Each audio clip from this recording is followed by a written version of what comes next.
Oh, pour les autres. On a-tu quorum? Oui, Oui, on a un. quorum. De l'adoption de l'agenda.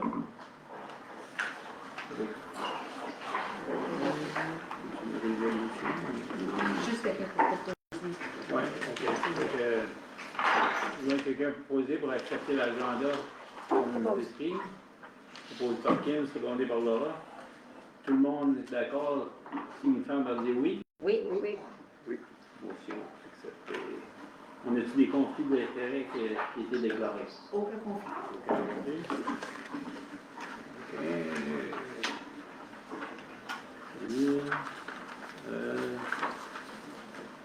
Adoption of minutes of January 21st, 2026.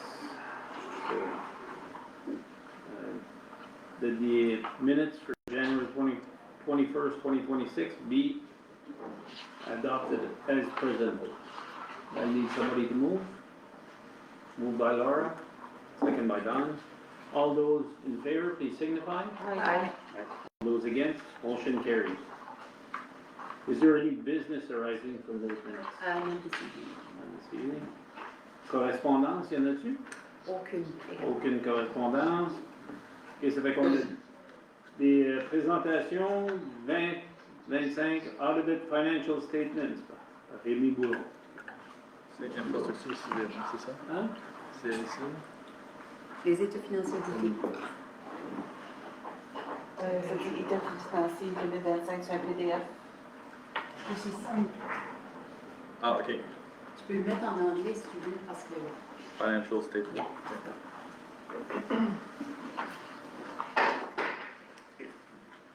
Ça fait que les états Le micro, s'il financiers. vous plaît. Pour les états financiers, commence à la page 2, qui est le rapport des auditeurs indépendants. Le rapport des auditeurs, c'est notre produit, nous autres, en tant que vérificateurs externes de la commission. C'est le produit qu'on vous donne. Ça fait que c'est divisé en 4 grandes sections. Premièrement, il y a la section de l'opinion. Si on regarde au deuxième paragraphe, ça dit, à notre avis, ces états financiers consolidés donnent à tous les égards importants une image fidèle de la situation financière de la Commission de services régionaux Chaleur au 31 décembre 2025. Ça, c'est notre opinion sur les états financiers. On est favorable. On n'a pas trouvé d'erreur dans les états financiers. En deuxième lieu, il y a le fondement de l'opinion. Ça fait que c'est sûr que nous autres, en tant qu'auditeurs, on est régi par plusieurs normes comptables. Il y a des procédures qu'on n'a pas le choix de faire pour faire le rapport des auditeurs. On a plusieurs échantillonnages, et ainsi de suite. En troisième lieu, la responsabilité de la direction. C'est qu'on ici, on dit que, ultimement, c'est la direction de la commission qui est responsable pour les chiffres qui sont dans les états financiers. Qui m'amène au quatrième point, c'est la responsabilité des auditeurs. Nous autres, en tant qu'auditeurs, notre responsabilité, c'est de donner une opinion sur les états financiers. Puis, comme je disais, l'opinion sur les états financiers est favorable. Ça fait, si on regarde les résultats de l'année à la page 4,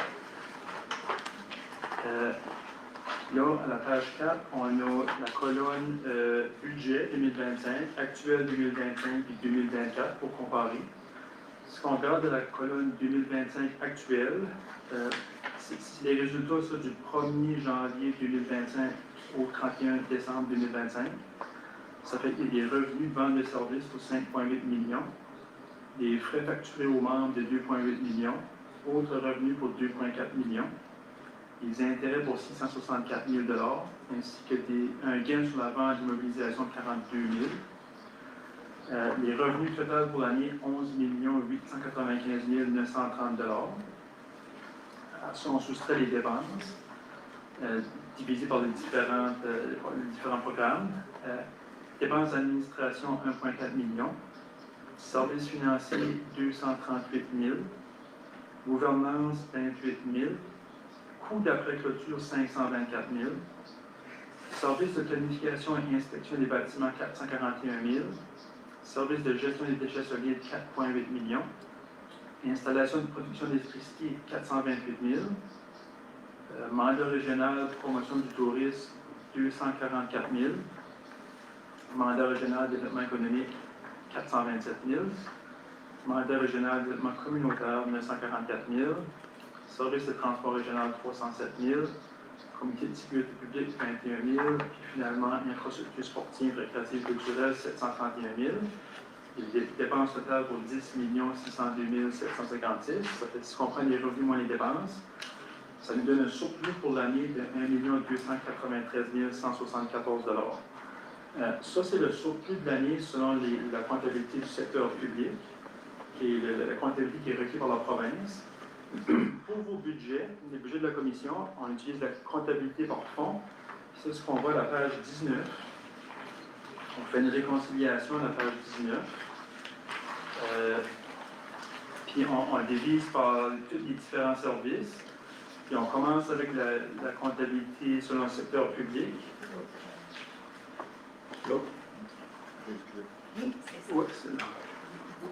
Ça fait qu'on divise tout selon les différents services. Ça fait que si on regarde là, la première colonne, services régionaux, ça donne un surplus pour l'année 33 576. Service de planification, un surplus de 93 829. Gestion des déchets solides, un surplus de 665 199. Production d'électricité, un surplus de 74 978. Un tourisme, un surplus de 44 413. Développement économique, un surplus de 95 289. Développement communautaire, un déficit de 21 908. Transport régional, un surplus de 15 133. Comité de sécurité publique, un surplus de 3 071. Puis finalement, infrastructure sportive, récréative, culturelle, un surplus de 13 546. L'autre état qui est important dans l'aspect financier, c'est l'état de la situation. Rémi, peut-être avant qu'on poursuive, ça serait peut-être bien, si vous permettez peut-être que Joyce pour expliquer les écarts, juste parce que m'assurer que, expliquer pourquoi il y a des surplus, puis... Absolument. Merci. Je vais commencer avec le plus gros de l'écart, c'est à propos des déchets solides. Le surplus, en gros, c'est des écritures de comptabilité qui font en sorte qu'on a un surplus. Notre réserve ou l'argent qu'on place à côté pour la fermeture du site en plusieurs années dans le futur, il y a toujours une évaluation actuelle qui se fait, puis à chaque année, on met des dépenses à côté puis pour les années futures. On n'avait pas pris en considération l'intérêt qu'on allait gagner sur les placements à court terme allait nous donner ou nous rendre tellement un revenu cette année qui est venu contrebalancer la dépense. Alors, vraiment, du 767 000, on parle d'une réduction de la dépense pour la fermeture du site de 331 000. So, c'est la plus grosse explication de la variation. Ensuite, on a, au niveau des salaires, il y a un taux de roulement, comme partout, mais le département a vu un taux de roulement des gens soit en congé, mais on n'a pas pu combler certains postes à 100% pendant l'année. Et ça nous a... On a fini avec un écart de à peu près 248 000 en salaire. Et finalement, les dépenses d'exploitation, un peu partout, il y a des projets qui ont vu des délais, il y a des projets qui ont coûté moins cher que prévu, et ça totalise à peu près 85 000. Alors, ces trois variances-là expliquent le surplus de déchets solides. Est-ce que vous avez des questions? Qu'est-ce que vous allez faire avec ce surplus-là? Est-ce que c'est pris en considération pour 2027 ou? Oui. OK. En 2027, ça vient réduire les contributions des membres. Ça va, OK. Parfait. Merci beaucoup. Ensuite, au niveau de la planification locale ou de l'urbanisme, le surplus s'explique. On avait un poste ouvert d'inspecteur, c'était pas complet pour la majorité de 2025. Alors, c'est pas mal relié au poste vacant. Et on a eu un remboursement de Travail Nouveau-Brunswick d'à peu près 22 000. Ça fait le poste et le remboursement de travail Nouveau-Brunswick, le travail sécuritaire Nouveau-Brunswick nous a donné le résultat d'à peu près 93 000 de surplus. Encore une fois, ça vient en 2027 réduire les contributions des membres. Ensuite, développement économique. Encore une fois, on avait eu un poste vacant, je pense que c'était à partir du mois d'août en 2025. Et avec le poste vacant, il y avait certaines initiatives qui ont été remises. Alors, les coûts de fonctionnement ont été réduits, puis ça donne à peu près, ça explique le 95 000. Et encore une fois, ça va venir réduire les contributions des membres en 2027. Je suis en train d'expliquer les plus grosses variances. Le prochain, c'est l'installation de production d'électricité. Nos revenus étaient plus élevés que prévu. Le taux d'Énergie Nouveau-Brunswick a passé de 12 cents du kilowatt à 14 cents du kilowatt, ce qu'on n'avait pas prévu, et ça nous a donné un excédent de à peu près 75 000 en revenus pour la production d'électricité en 2025. Et finalement, un autre écart important était la promotion du tourisme avec un excédent de 44 000. Ça s'explique de plusieurs coûts d'opération, ce qu'on a eu. On a eu des économies. Un exemple était certains conférenciers qu'on a invités de présenter à certaines sessions. On a pris des conférenciers locaux à la place externe. Alors, vraiment, c'était des coûts d'exploitation où on a économisé pour avoir un résultat d'un excédent. Et ça, c'est le plus gros, c'est les variances les plus importantes, mais j'ouvre à tous les conseillers pour me poser des questions, des points de clarification si vous en avez. Aucune question. Rémi. Merci. OK, je continue avec la page 5. 5. Page 5, qui est l'étude de la situation financière consolidée, qui donne un portrait de la commission au 31 décembre 2025. Puis là, on a la colonne comparative 2024. Ça fait qu'au 31 décembre 2025, les actifs financiers, il y avait l'encaisse, qui se trouve être les argents que vous avez dans les comptes de banque, c'est 1,2 million. Il y avait des investissements dans des dépôts à terme pour 2,2 millions. Les comptes à recevoir pour 1,5 million. Et les sommes à recevoir des agences gouvernementales pour 337 000. Un actif pour allocation de retraite, 482 000. Ça, c'est votre fonds de retraite qui est en surplus. Actif du plan d'éducation et de communication, 79 000. Et des fonds tenus en fiducie, 77 000. Finalement, les actifs au titre des activités de fermeture et d'après-fermeture, c'est les dépôts à terme qui est de côté pour la fermeture éventuelle du site, on a pour 10 490 000. Le total des actifs financiers, 16 531 650 000. L'envers de la médaille, c'est les passifs. C'est les montants que la commission doit. Ça fait que les emprunts bancaires, qui sont les marges de crédit, 1,1 million. Compte à payer frais courus, 1 million.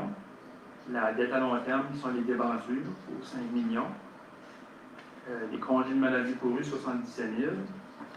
Les revenus perçus d'avance, 1,6 million. Ça, c'est des montants qui ont été reçus par la commission pour des projets, mais les projets n'ont pas encore commencé, les dépenses n'ont pas encore été faites. Ça fait qu'on a comme revenu perçu d'avance. Et les fonds tenus en fiducie, 77 000. Puis finalement, le passif au titre des activités de fermeture et d'après-fermeture, ça, c'est le montant que ça va vous coûter pour fermer le site en dollars actualisés, qui serait de 13 424 000. Ça donne une dette nette, si on prend les actifs financiers moins le passif financier, une dette nette de 5,9 millions, qui sont 6 millions. Mais à ça, il faut ajouter les actifs non financiers, qui sont les immobilisations corporelles.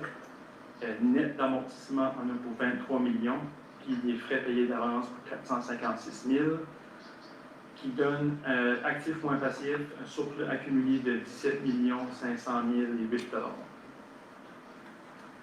$. Le reste des états financiers, vraiment, c'est on a là,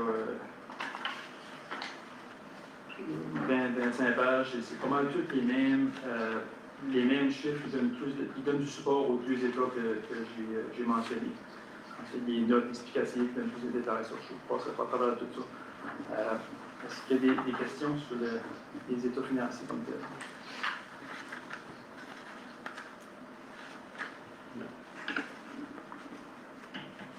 Non, je ne vois pas aucune question. Merci beaucoup, Rémi, pour ton ouvrage. OK. Je vais bon. On est tout correct, ça. On s'en va dans les Merci. Merci.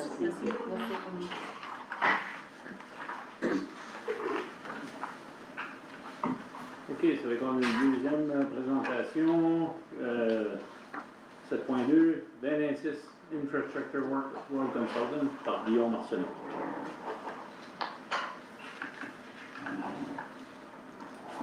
La présentation de fait. Voici. C'est une grosse présentation. Est-ce que tu veux la changer toi-même? S'il vous plaît. Ouais, ok, je vais juste la Pour ceux qui me connaissent, mon nom c'est Guillaume Arsenault. Je travaille pour Bois Construction, ça fait 9 ans, en appartement civil. D'habitude, c'est Jean-Pierre Fournier qui vient faire les présentations, mais il y avait déjà une médiation à soir, il faut le remplacer pour ce soir.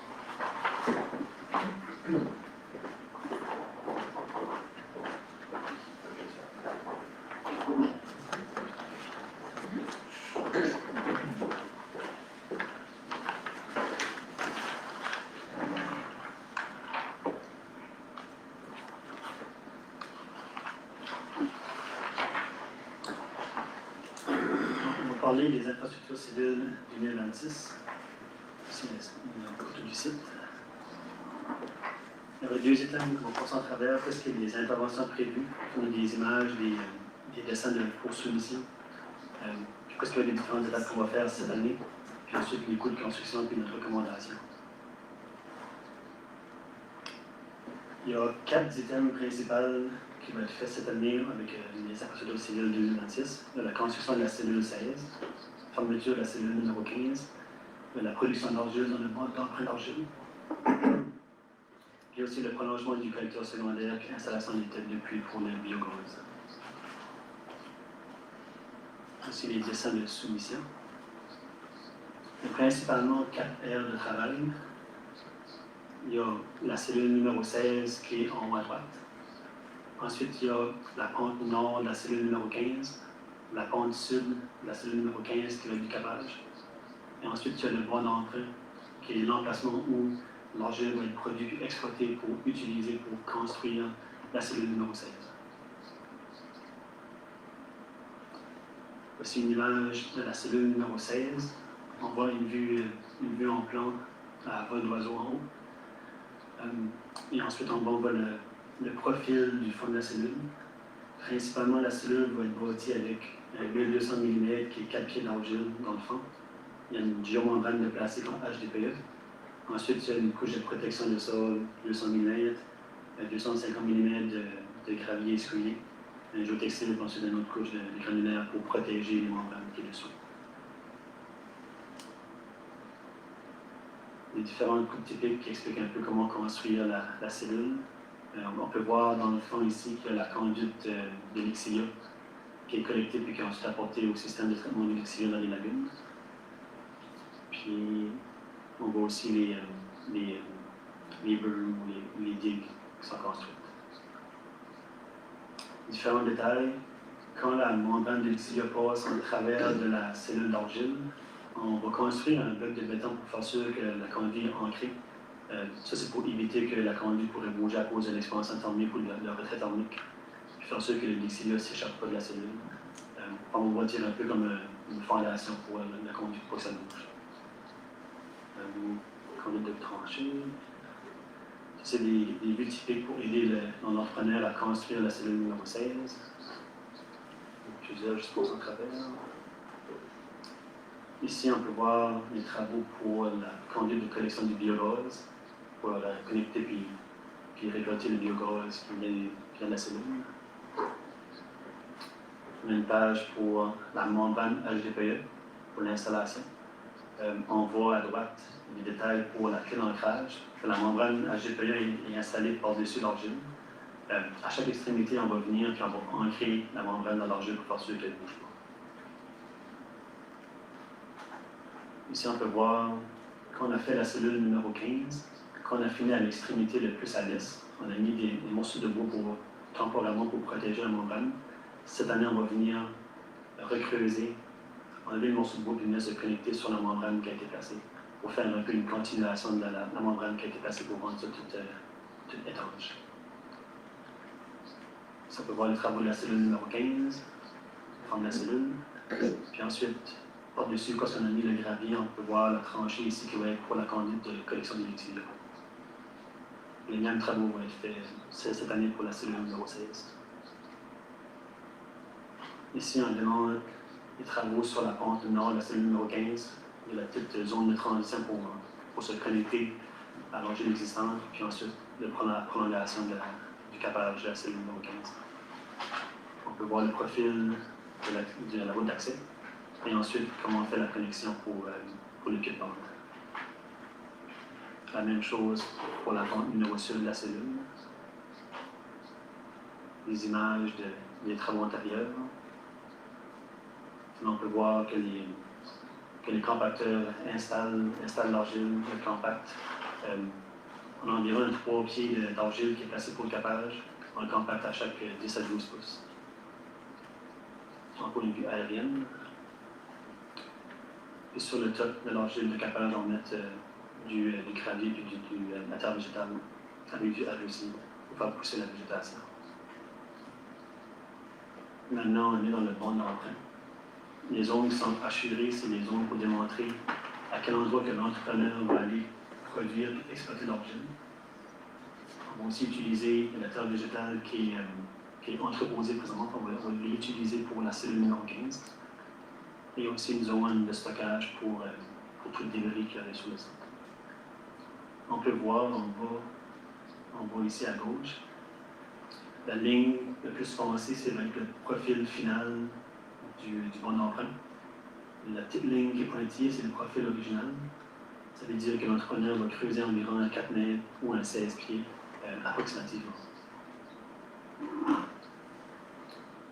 Écoute, typique pour aider l'entrepreneur à produire l'argile puis exploiter le bon emprunt. Aussi des photos de l'année passée. Ça va être un peu les mêmes activités. Il y a une excavatrice qui va creuser pour collecter l'argile. L'argile est ensuite installée dans le terme anglais, c'est un screen. Puis ça va produire l'argile puis le mettre dans une dimension qui est acceptable pour l'utilisation. Et pour finir, on a les 2 têtes de puits numéro 122 et 124 qui sont placées sur le top de la cellule numéro 15. Les têtes de puits sont là pour le contrôle et la collection du biogaz. Numéro 124. Voici des images de la tête de puits qui a été installée l'année passée. Et aussi la conduite de collection du biogaz qui est placée par-dessus le fleuve. Avez-tu des questions pour les travaux? On va passer beaucoup de construction. Aucune question. Je peux construire. Okay. Pour les coûts de construction, le budget anticipé est de 2,7 millions. L'estimation des coûts après le design final, la construction finale, est de 2,85 millions. Les résultats de soumission du 29 avril de la semaine passée sont placés en mode décroissant. Il y avait Dexter Construction à 5,2 millions, Compagnie Norland Construction à 4,13 millions, Saint-Isidore Asphalt à 3,69 millions et Kenny Striking à 2,88 millions. Le montant excède un peu le budget alloué pour les travaux. On a eu une discussion avec l'entrepreneur puis une entente pour réduire un peu le scope du projet. Et considérant l'accumulation des déchets actuels et le montant du budget, on a recommandé avec la CSA de diminuer un peu l'étendue des travaux pour la pente numéro sud pour rencontrer le budget l'entrepreneur était d'accord de procéder comme ça. Le coût réalisé du contrat serait de 2,7 446 995 avant le TVH. Une recommandation serait d'octroyer le contrat à Kenny Trucking et les sportifs puis l'équipement pour faire les mêmes travaux au montant de 2,7 millions.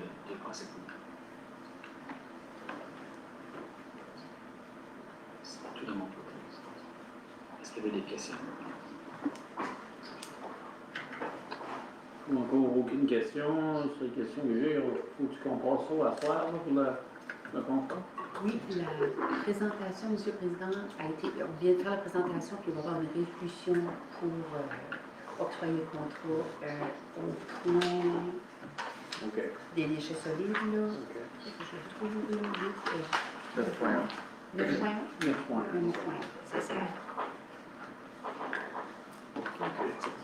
Seule question, une fois que la cellule est capée, comment ça prend longtemps mais que ça commence à produire de gaz, de biogaz? Le biogaz, presque instantanément. Instantanément. OK. Aussitôt que c'est capé, ça va commencer la production. OK. Production du liquide, puis production de gaz. Merci beaucoup. Merci. Merci.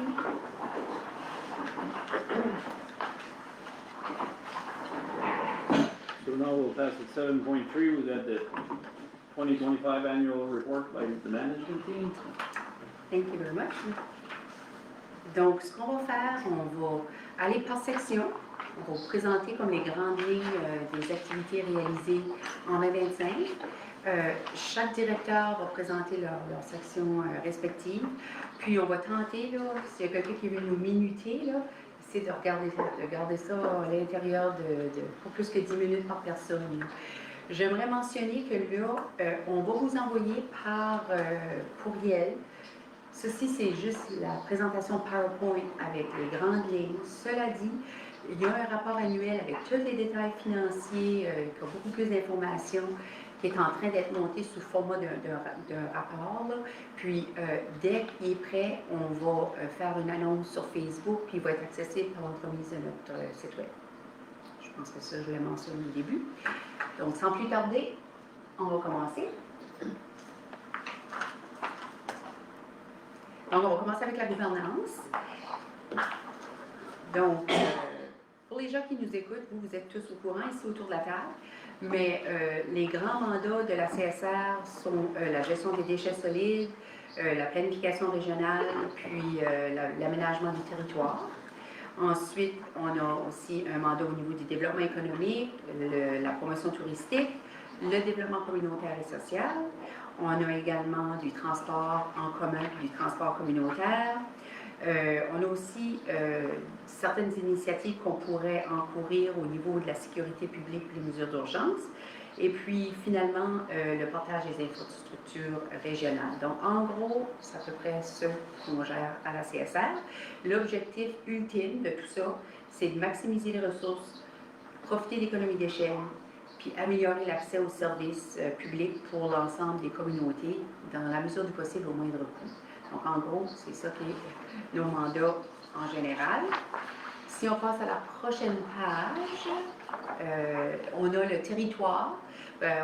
Bien entendu, on couvre tout le territoire, la ville de Bathurst, la ville de Belle-Baie, le village de Belledune, puis le district rural Chaleur qui s'étend de Polkshaw jusqu'à Lorville. Ensuite, on a Big River. Puis ensuite, on s'étend après South Télégouche vers la route 180, donc qui est le district rural Chaleur.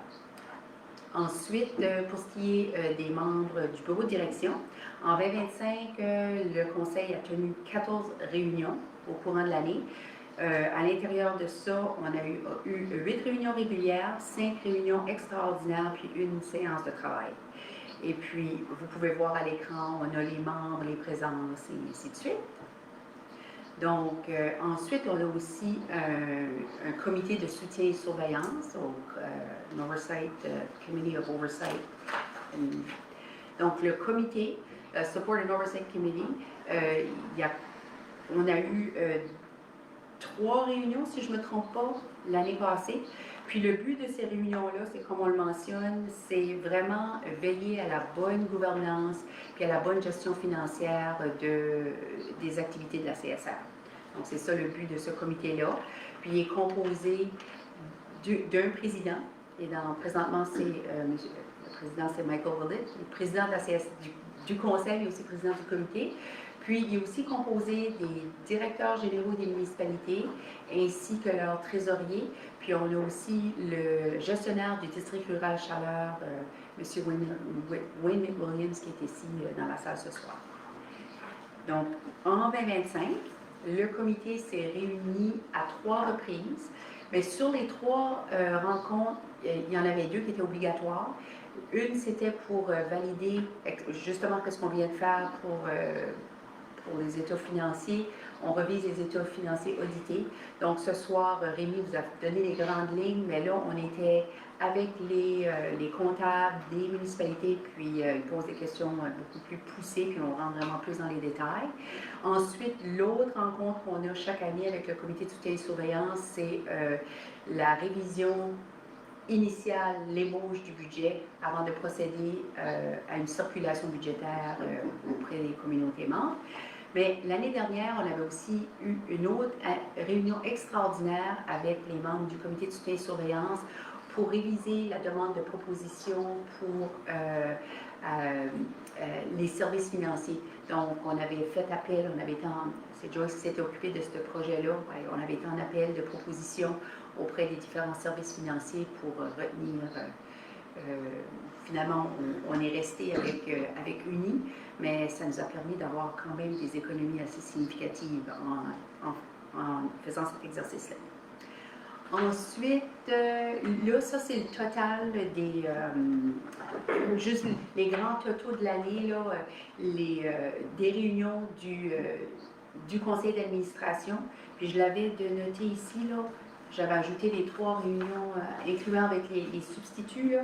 On se retrouve pas mal kiff-kiff avec notre budget. Je vais aller trouver le chiffre, je l'avais noté tantôt, là.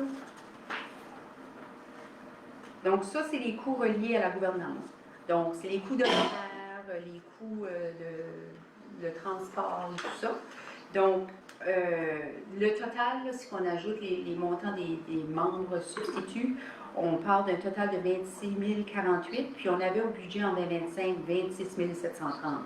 Donc, on est pas mal. Là, il n'y a pas de surplus. C'est un budget balancé. Ensuite, sans plus tarder, maintenant, on va passer la parole au service d'urbanisme, au directeur André Fenech. Puis André, si tu veux changer par toi-même, tu peux prendre la télécommande ou encore je vais le faire à ta place. Parfait, merci beaucoup. Donc, merci, bonsoir tout le monde. Je me présente pour ceux qui nous regardent avec le web. Mon nom c'est André Fenech, je suis le directeur du service d'urbanisme ici à la CSR. Donc, j'ai quelques slides pour faire un portrait, un overview de qu'est-ce qu'on a fait en 2025, puis expliquer un peu notre rôle, notre mandat. Donc, notre mandat primaire, c'est justement l'aménagement du territoire sur le territoire de la CSR. On est responsable du service d'urbanisme pour la municipalité de Belleville, le Village of Bedun, ainsi que le district rural de Chaleur. On n'est pas responsable du service d'urbanisme de la ville de Bathurst, mais rien qui empêche qu'on peut avoir quand même certains dossiers connexes qu'on peut travailler de pair avec eux. Donc, le service d'urbanisme, comme je vous dis, c'est un service qu'on offre, un service d'aménagement du territoire, puis on découle de de 2 lois provinciales, la loi sur l'urbanisme, ainsi que le règlement provincial sur la construction. Donc, les gens nous connaissent, règle générale, que c'est ici qu'on vient chercher des permis de construction. On est aussi responsable d'autres choses que seulement des permis de construction. On est aussi responsable des permis d'aménagement, que ce soit aussi des gens ou qui voudraient lotir leur terrain. Ils ont des grandes terres, ils aimeraient lotir soit pour céder à leurs enfants la plupart du temps ou vendre une parcelle de terrain. Ils vont aussi venir nous voir pour justement être en mesure de nous soumettre un plan de lotissement qu'on doit passer au travers des différents arrêtés pour être en mesure d'approuver le lotissement.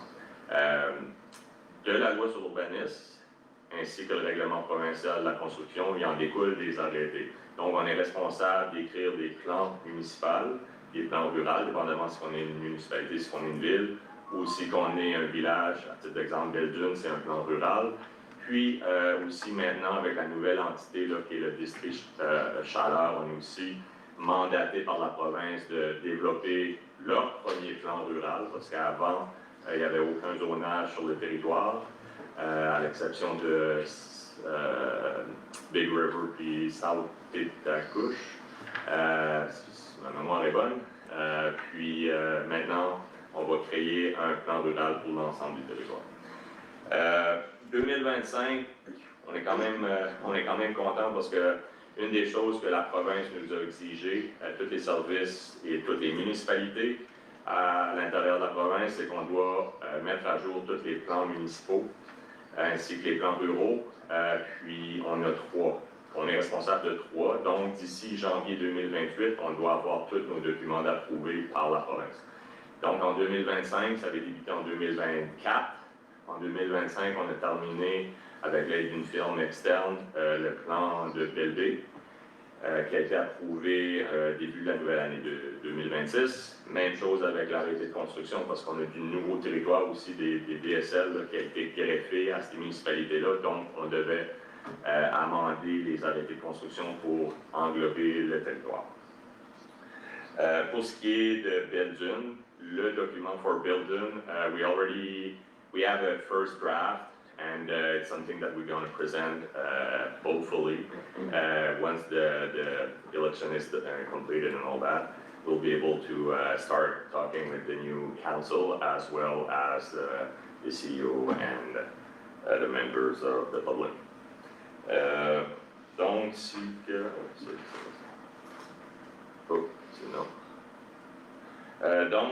pour quelques chiffres, en 2025, on a plutôt fermé 186 dossiers d'inspection.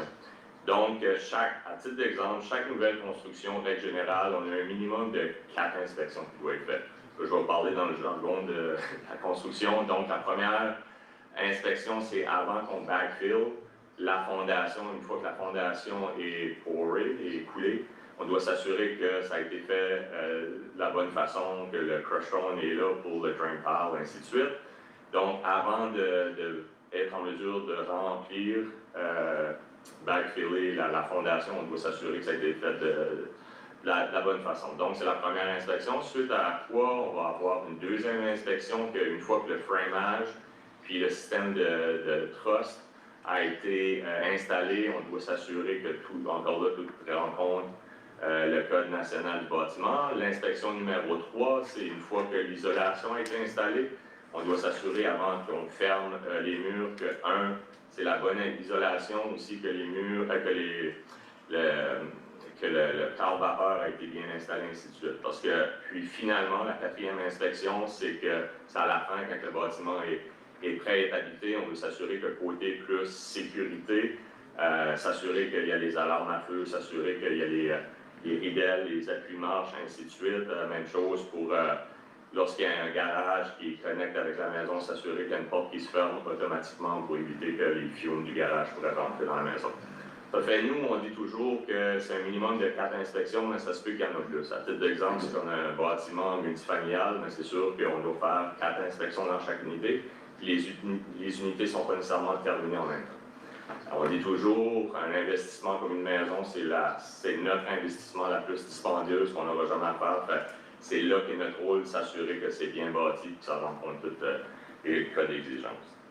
Au niveau des permis en 2025, on a émis un total de 305 permis, puis pour un total de 31,5 millions de valeur de permis. Pour ce qui est de Belle-Baie et Belledune, ça équivaut à 27,8 millions, alors que dans les régions non incorporées, c'est un total de 3,7. Oups, je recule toujours, excusez-moi. Sans passer nécessairement tous les chiffres, puis je pense que le tableau suivant, je peux peut-être y aller au tableau suivant, seulement pour vous montrer un peu l'historique. Comme vous pouvez voir, les dernières années, si on regarde de 2016 à 2025, on voit quand même une diminution au niveau des nombres de permis. Par contre, quand on regarde au niveau des valeurs de permis, on voit une augmentation. Ça peut s'expliquer en grande partie. On voit de plus en plus la typologie d'habitation a changé avec les années. On voit de plus en plus de maisons rangées sur le territoire ou des blocs appartements de 8 à 12 à 24 unités. Donc, ça peut expliquer le fait qu'on voit que les montants sont plus hauts malgré le fait qu'on émet moins de permis. Ça fait là, on a un tableau ici, je sais que les chiffres sont petits, mais c'est seulement pour vous montrer là, mon hypothèse, c'est aller expliquer quand même bien en détail, puisqu'on voit que les résidentiels multifamiliales a le gros morceau, là, la grosse part du morceau dans les valeurs de permis, puis après ça, on a les différentes catégories là, qui expliquent où est-ce que les permis ont été émis, puis les valeurs de ceux-ci. Pour ce qui est du comité, le comité consultatif en matière d'urbanisme, je vous expliquais tantôt qu'on a différents documents. Un des documents, c'est l'arrêté de zonage ou les dispositions de zonage dans les plans ruraux et les plans du district rural. Donc, certaines dispositions dans l'arrêté de zonage, des fois, on ne peut pas nécessairement rencontrer les exigences pour X, Y, Z raisons. Donc, lorsque c'est le cas, on a un mécanisme sous la loi sur l'urbanisme qui nous permet d'amener des dossiers devant un comité qui est mis en place. Comme vous pouvez voir, vous voyez la composition où on a 5 membres qui représentent la ville de Belleville, 2 members from the village of Belden, ainsi que 2 membres du DSL là, qui représentent le district rural. Donc, quand on a des dossiers comme ça, nous, on a certains pouvoirs à l'interne d'émettre des dérogations qu'on appelle in-house, qui est vraiment des dérogations dimensionnelles. Mais quand c'est trop des grosses dérogations, on doit quand même l'amener devant le comité, puis c'est le comité qui ont le pouvoir décisionnel. Ce n'est pas les agents d'aménagement, le pouvoir décisionnel pour approuver des dérogations, pour approuver des permis temporaires, pour approuver des usages similaires et compatibles. C'est un pouvoir qui revient aux membres du comité, qui est nominé là, par les conseils respectifs. Pour ce qui est d'autres choses, ils ont un pouvoir décisionnel, mais ils ont aussi un pouvoir de faire des recommandations au conseil municipal. Donc, les fameux rezonages, la création de nouvelles rues, ou tout ce qui est approbation de terrains d'utilité publique, land for public purpose, ça doit être une recommandation qu'on fait au conseil municipal, puis c'est le conseil municipal qui vote sur les rezonages ou la localisation des rues ou tout ce qui est terrain d'utilité publique. Donc, ce n'est pas un pouvoir qu'on a d'approuver, mais c'est plutôt faire une recommandation au conseil, puis suite à ça, on émet le rapport au conseil municipal qui prend une décision. Là, on a justement un peu l'exercice qui a été fait pour savoir le nombre de dossiers qu'on a traités en 2025, qui est quand même pas beaucoup. Puis pour 18, c'est quand même intéressant. Vous pouvez voir que la majorité des dossiers, ça a été soit pour des dérogations ou pour justement soit des approbations de lotissement ou recommandations de lotissement, mais c'est plutôt au niveau des dérogations au niveau dimensionnel, que ce soit pour les setbacks. Lorsqu'un bâtiment est implanté sur un terrain, il doit avoir certaines distances qui doivent être respectées. S'ils ne peuvent pas être respectés, on doit avoir une approbation du comité. Finalement, je pense que c'est finalement.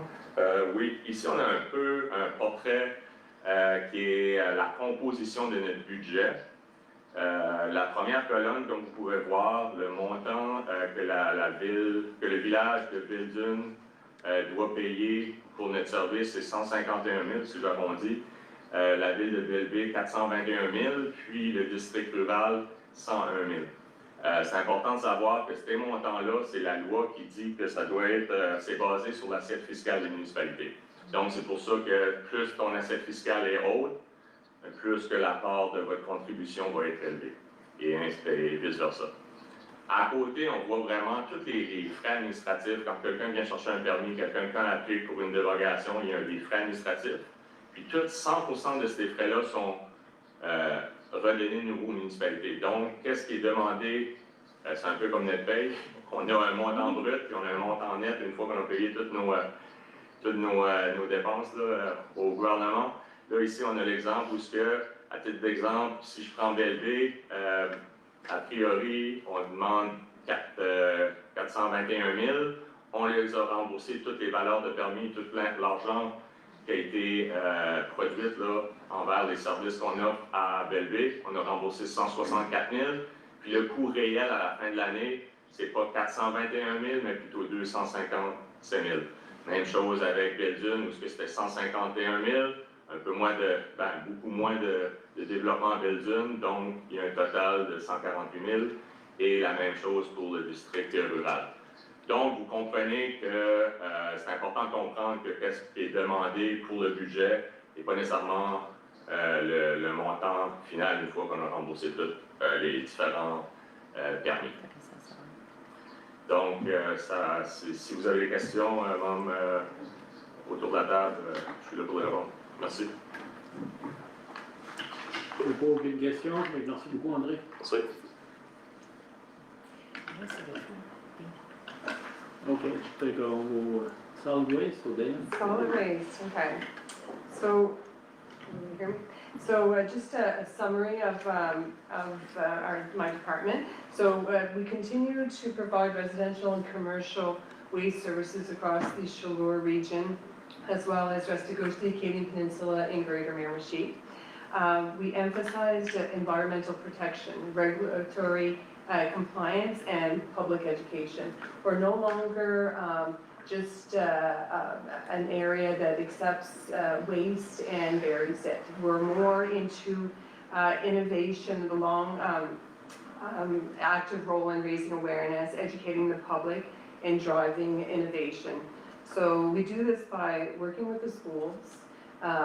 We educate the children, community education initiatives, and also supporting households that gradually adopting more sustainable practices. So that's a summary of our services.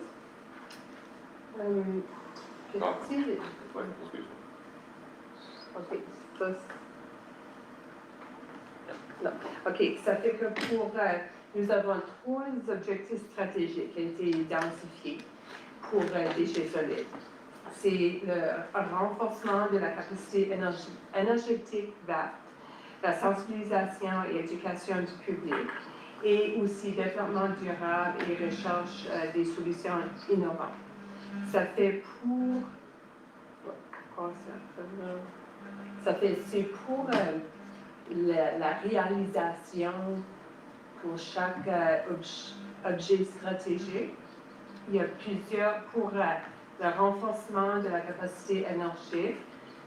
C'est l'appel d'offres pour optimiser la récupération du biogaz et finaliser, et prévu pour publication cette semaine. Ça fait si tout va bien cette semaine, je vais avoir le temps de mettre notre demande de proposition sur le site provincial. Ça va être fait. Aussi, côté sensibilisation et éducation du public, il y a plusieurs résidents ont participé grâce à des présentations scolaires, des visites guidées, des vidéos, des médias sociaux, des publicités à la radio et aussi expositions, expo à Beresford. Certaines des résultats des activités comme des activités de sensibilisation solidaire, comme la bonne qualité de notre matière de recyclage. Ça fait, nous autres, c'est notre niveau de contamination de nos recyclables, c'est vraiment bon comparé ailleurs dans la province. C'est vraiment positif. Aussi, on a détourné 3230 matelas dans le site enfouissement. Ça, c'était envoyé au recyclage, une sorte de triage à Québec. Le troisième point sur notre plan stratégique, c'est le développement durable et la recherche des solutions innovantes. C'est une lutte contre la pollution et le réchauffement à travers des solutions innovantes. L'objectif est pour la réalisation d'un plan de mise en œuvre pour la valorisation des excédents de biogaz, comme j'ai parlé d'eux, de demande de proposition, actuellement brûlés en tâchage. Cela reflète notre engagement à réduire la pollution, et à lutter contre le réchauffement climatique. Ça fait, go to the next slides. These slides, I'm just going to show you It's more or less statistical data that we collected from 2025. So just to show you our household hazardous waste collection campaigns, this is our mobile unit only. So we did 6 events in total in 2025. There was 3 in the spring and 3 in the fall. And there was 1,269 people that participated in the event. So that does not count what we receive on a daily basis at the landfill. This is just the mobile event.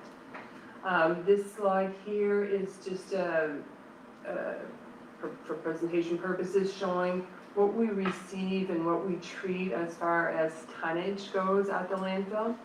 It's broken up by area. So you have Schiller Region right through to the Acadian Peninsula. So we received and treated between regular waste and construction debris 89,469 tons. This slide just at the bottom there, that is the mattresses that were diverted. So in 2025, like I had just mentioned, there was 2,350 mattresses. So when we started the program back in 2023 to now, it gave a total of 6,639 mattresses that we diverted from being landfilled, which is over 192,000 kilograms. So it's this really significant amount of tonnage that we're able to diverge. For the household hazardous waste, just to give you an idea of what's actually collected at the household hazardous waste throughout the program, I'll go through just some of the larger items, like flammable liquids of 3,920 liters. We have paint, we had almost 17,000 liters of paint that was collected. Used oil of over 9,000 liters. Batteries, just regular batteries, 3,900 kilograms. Electronics, so that's anywhere from TVs to microwaves or anything that's electronic, it's 23,000 kilograms. Automobile batteries of 3,000 kilograms, so it gives you an idea. I mean, not very long ago, all these items were being landfilled, so now at least it's being diverted and being brought to a better place. So for recyclables, there was 3,017 tons in all. That's with us is Schiller Region and Miramichi. So that 3,000 tons was sent to a sorting center in Moncton. This slide is basically repetitive. It's what I had just mentioned, so I'll skip it. So as far as the awareness and participation in it that we gone through, so how we reach people, we reach them through social media posts. Thanks to Tamon, he prepares all of our posts on our social media. We have radio advertisements as well. We do guided tours. We have presentations in schools. We go to the expo in Beresford, where we met over 700 people visited our booth last year. And also with the Recollect digital application, we have the app. I'm not sure if any of you have it, but there's over 9,100 people that benefit from the Recollect app, so they get notifications for garbage pickup, or if there's any snowstorms and the collection can't be picked up, it's all diffused through that app. And also, it's ongoing is the awareness through our website. So that's how we're able to reach out to people, and it seems to be working well. Ça fait des faits saillants. Alors, je vais commencer avec le recyclage. Le lancement du nouveau programme de gestion des matières recyclables, piloté par Circle Materials, a amélioré le processus de transport. C'est moins cher pour le transport, pour le recyclage, à ce que c'est sans frais pour le recyclage, et aussi la qualité. Ça a entraîné des économies. En moyenne, il y a 4 semi-remorques de recyclables étaient expédiées à Moncton au centre de tri à Moncton chaque semaine. Ça fait ça continue. Cette année, c'est toujours 4 remorques qui sont parties chaque semaine. Là, pour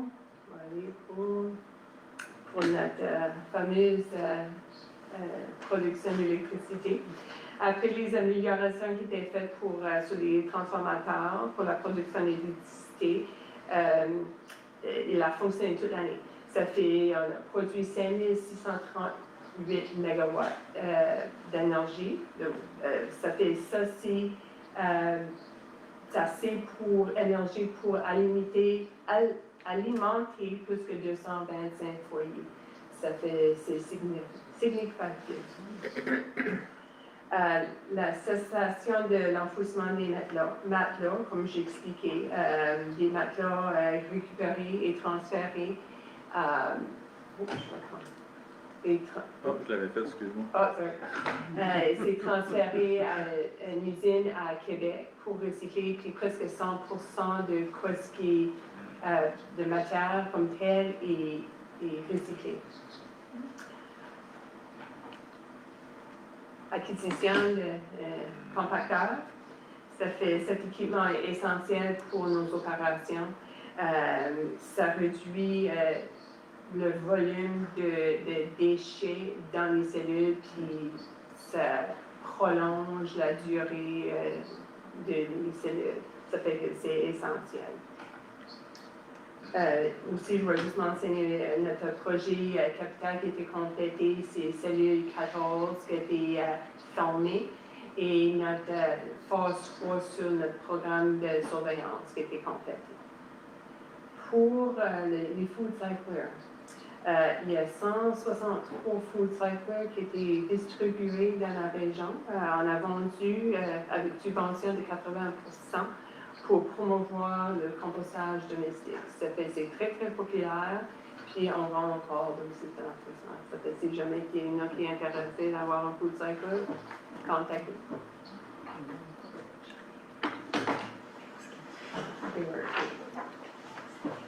Ça fait pour the challenges.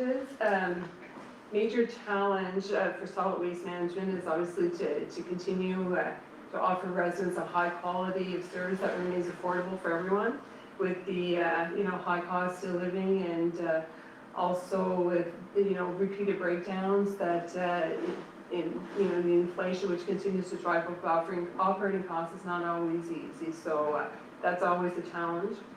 However, the most significant challenge that we faced in 2025 was a windstorm that we had in April. I'm not sure if you remember during Easter of 2025, there was a huge windstorm and it blew the roof off of our administration building.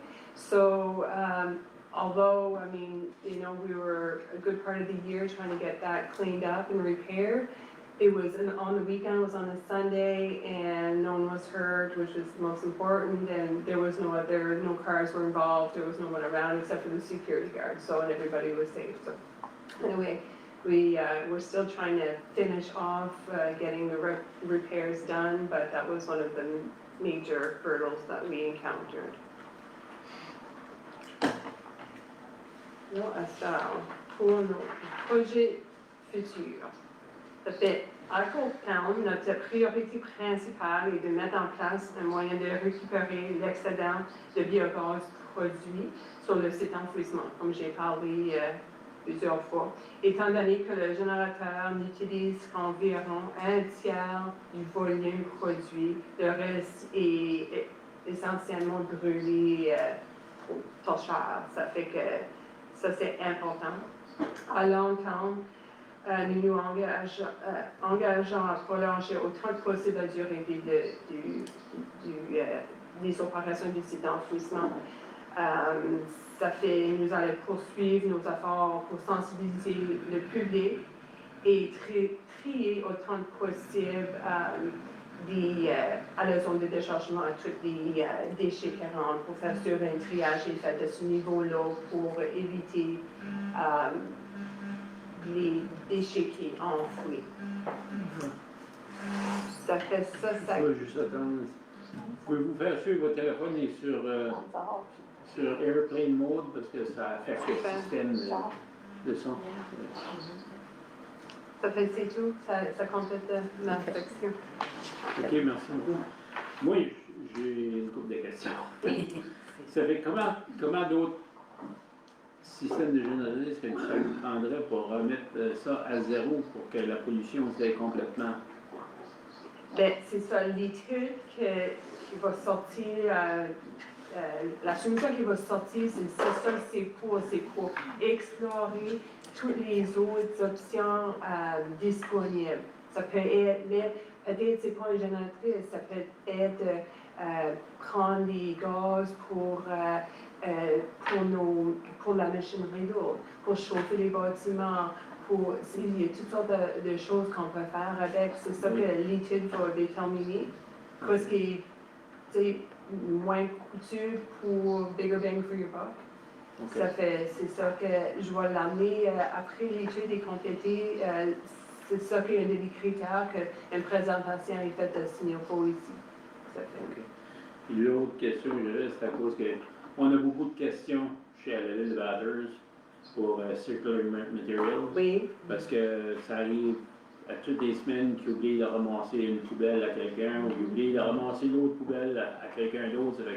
Je ne sais pas s'il y a une manière de parler avec eux autres ou de gérer avec eux autres, d'avoir un numéro 1-800 que tu pourrais rappeler pour ceux qui ont manqué la poubelle à quelqu'un qui reviennent de nouveau après.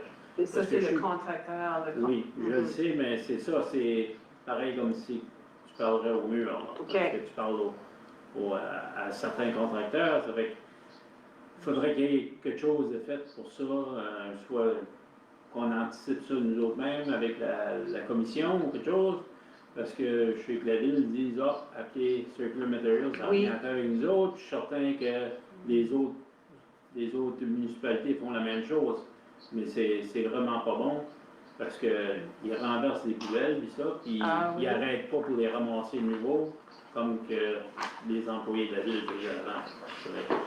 Ça cause des problèmes, puis je pense que ça va devenir pire si on n'a pas un point dessus. Ça serait bon de faire quelque chose avec ça.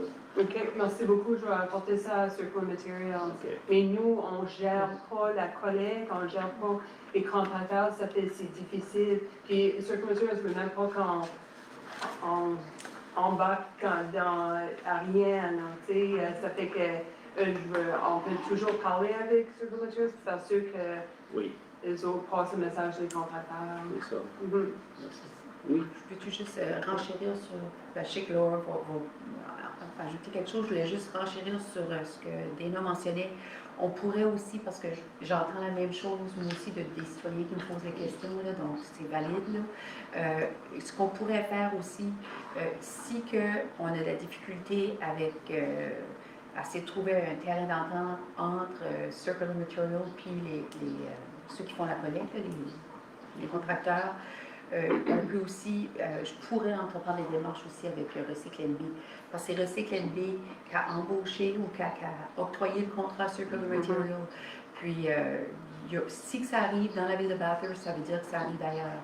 Donc, je pourrais entreprendre des démarches aussi. Nous avons une réunion avec les directeurs des autres sites d'enfouissement prochainement. Puis Circular Materials vient toujours à nos réunions, ça fait que je vais apporter ça là pour sûr. Oui, parce que de la manière à savoir ça, je pense que ça va devenir un gros problème, parce que... OK. Oui. So, just my comment is, I know when I get the calls, it's usually because people didn't put the can out in time. They're told to have it out by 6 in the morning, and I mean, it may be that they're only going to go at 9, but it could be that they're going to go at 6. Yeah. Okay, so that's sometimes what we see.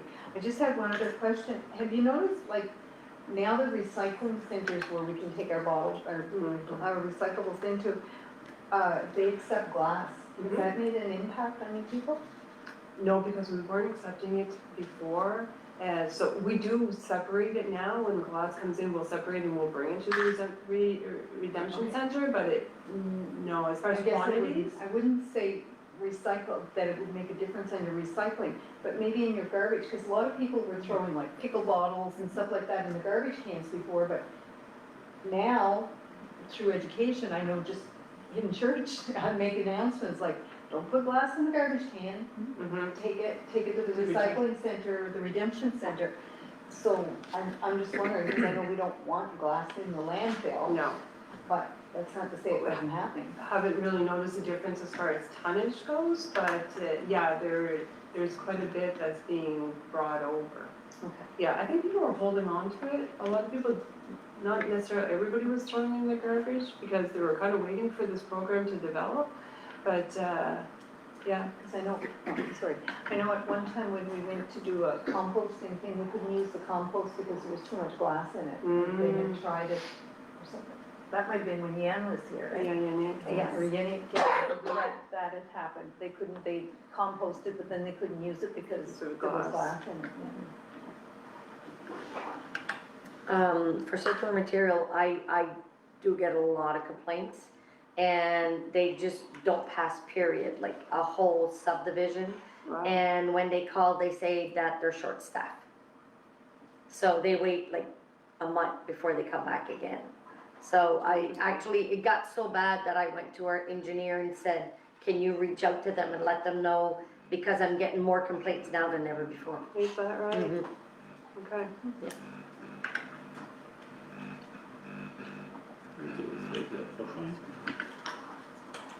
Développement communautaire. Donc, les grands objectifs liés au service du développement communautaire tel qu'il a été adopté en 2023, puis qui se rattache aussi à nos exigences de la Société d'inclusion économique du Nouveau-Brunswick, les différents partenaires qui financent une grande partie de nos projets. Donc, en gros, on doit établir et définir mettre en place un diagnostic régional propre à la région en matière de logement abordable. Si on regarde dans notre plan quinquennal, c'est quelque chose qu'on n'a pas encore commencé, mais qui va devoir, il faudrait que je vérifie si c'est en 2027, c'est dans les années qui s'en viennent. Je pense à partir de 2027. Ensuite, renforcer la sécurité alimentaire, comme par exemple à travers de nos programmes comme Manger très chaleur. Ensuite, aussi la mise en place d'un système de transport régional, que ce soit à travers d'un système de transport communautaire ou système de transport avec des autobus, système de transport en commun. Donc, en gros, ça, c'est les grands objectifs. Ensuite, au niveau du sommaire du service, l'objectif vraiment principal, là, le rôle qu'on joue, là, c'est dans des projets qui permettent l'inclusion sociale, il y a le logement abordable, la sécurité alimentaire, puis aussi apporter un soutien pour les nouveaux arrivants. On travaille aussi en collaboration avec l'Association multiculturelle, puis aussi avec le service de développement économique à ce niveau-là. Puis la CSR initie des projets afin de lutter contre la pauvreté, aussi contribue à la résilience des collectivités. Puis au cours de la dernière année, le service, comme vous êtes déjà au courant, a connu une croissance importante. On va discuter dans les prochaines diapositives. Donc, là, cette diapo-là, on parle du Fonds pour bâtir des communautés sécuritaires. Donc, le service de développement communautaire, bien qu'il y a un gros budget de rattaché à ça, on parle dans les millions, surtout maintenant qu'on a un site de bridge housing avec le havre de l'espoir, le havre de l'espoir. Je pense que je dis havre de la paix, c'est pour ça. Le havre de l'espoir. On a beaucoup de sources de fonds qui proviennent de l'extérieur. Donc, lorsque je vais vous parler là, des montants, là, des coûts par service, rappelez-vous que ces sous-là ne ressortent pas des contributions foncières des citoyens. C'est toujours par l'entremise de divers partenaires. Donc, pour le fonds Bâtir des communautés sécuritaires, ce fonds-là vise à appuyer les municipalités et les communautés autochtones dans la lutte contre les répercussions de la violence liée aux armes à feu et aux gangs. Je ne sais pas si vous avez souvent entendu, on parle du programme Guns and Gangs, là. C'est ce programme-là. Donc, je crois que c'était en 2024, là, peut-être qu'on a été sélectionné, on aurait reçu les fonds en 2025. On a été sélectionné par le gouvernement fédéral pour être l'hôte de ce programme-là dans la région Chaleur. Puis, on a reçu un financement de 383 195 en 2025. Puis, de ce financement-là, ça nous a permis de financer différentes initiatives comme celui de Planète Jeunesse, lorsque Vanessa Couturier vient faire des présentations. On a aussi, ça permet aussi de gérer la prestation du programme pour les jeunes au Centre Inspire Action. On a aussi des initiatives avec la Première Nation Pabineau pour la réduction des obstacles à la participation aux activités sportives et récréatives. Je pense que c'est le programme Harm Reduction, je crois. Là, je regarde Joyce. Donc, c'est un programme avec les Premières Nations pour, auprès des jeunes, pour qu'ils soient occupés à faire des activités extracurriculaires pour les dévier d'aller dans des situations sur la drogue et ainsi de suite. Puis, on a également le programme, le FBCS, a aussi permis encore de financer une partie du programme pour les opérations du hub alimentaire chaleur. Donc, c'est une grosse source de fonds qu'on reçoit. Puis, en 2025, de cette somme-là, le montant total qui a été utilisé, c'est 180 714 pour financer ces activités-là. Ensuite, au niveau du hub alimentaire, juste les grandes lignes du hub, c'est comme un carrefour régional qui permet de desservir 57 écoles dans le nord-est du Nouveau-Brunswick. Certaines écoles du Miramichi, la péninsule acadienne, la région Chaleur puis le Restigouche. Puis en 2025, 17 500 élèves ont bénéficié de ce programme-là. Donc, on est très content du succès du programme. Puis, en 2025, 113 885 auraient été attribués à gérer ce programme-là, en plus de 20 000 qui avaient été utilisés pour des équipements capital. Comme pour ceux qui ont été visiter le hub, là, on a des réfrigérateurs, on a différents équipements qu'on a besoin. Donc, ça en gros. Puis ça, j'aimerais remercier les partenaires, là. On a le ministère de l'Éducation qui nous aide à financer ça, puis aussi Nourrir NB. C'est eux qui nous avaient, si je me souviens bien, on avait reçu le camion réfrigéré. Donc, j'aimerais les remercier s'ils nous écoutent. Donc, on a des bons partenaires. Ensuite, le programme Manger frais chaleur fonctionne même avant les CSR. Je pense que ça existait bien avant 2023. Et puis, en 2025, il a encore connu un succès. Je dois remercier les bénévoles. Il y a des bénévoles qui travaillent de façon acharnée à tous les mois. Donc, on a 8 points de distribution. Puis, il y a 50 personnes qui sont dédiées à la distribution, puis 15 responsables de la livraison. Donc, je tiens à les remercier. Puis, au cours de la dernière année, en 2025, le programme a permis de distribuer 6 117 sacs de fruits et de légumes, puis par l'entremise de 1 800 livraisons. Puis, le coût total de l'exploitation relié à ce service-là est de 122 911. Puis, financé en grande partie par le Fonds pour bâtir les communautés sécuritaires, le programme Guns and Gangs. Puis aussi, on a un peu de revenus aussi pour les sacs, les revenus du sac est 15 $ le sac. Donc, ça, c'est le programme Manger frais chaleur. Le prochain, c'est la promotion des fonds de la Société d'inclusion économique et sociale. Comme vous êtes au courant, on a des actions, en anglais on appelle ça les Cinnable Actions. Donc, à l'intérieur de cette entente-là qu'on a avec la CS ou la ICIC en anglais, là, la Société d'inclusion économique et sociale, on reçoit 2 différentes sources de fonds. Le 69 560, c'est pour payer une bonne partie d'un salaire, qui est le salaire du coordinateur du RIC. On a présent, qui est ce poste est comblé. Et puis, il y a aussi un autre, donc on a ce fonds-là. Puis, on a aussi un 50 000 qu'on reçoit de la CS pour financer le transport communautaire qu'on va revoir dans une prochaine diapositive. Ensuite, le transport communautaire, justement. Le 50 000 qui est là provient de la CS aussi, donc je tiens à remercier ce partenaire-là pour payer une partie du salaire, puis aussi pour le transport communautaire.